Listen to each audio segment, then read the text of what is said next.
Ер нь би та нарт дахиад нэг юм хэлье. Ардчилсан намаас ерөнхийлөгчийн сонгуульд хэн нэр дэвшиж болох вэ?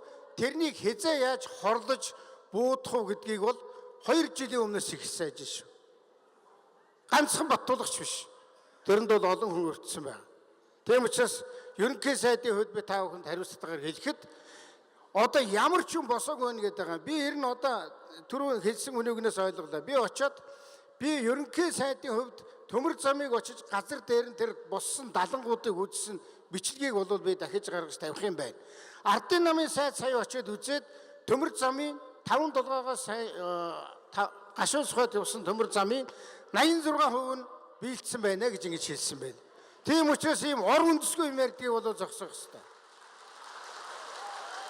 Би энэ Баттуулгыг офшорт мөнгө нуудаг хүн гэж юус бодохгүй байна.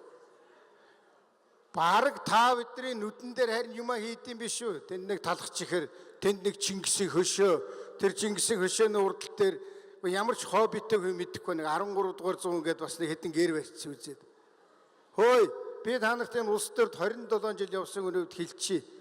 Офшордох гэсэн хүн Монголд юм хийдэг юм шүү. Монголд бол нэг л тийм сайхан цангаж юусан цагаан гартаа нөхөр цогж явдаг. Мөнгө нь гадаад байдаг.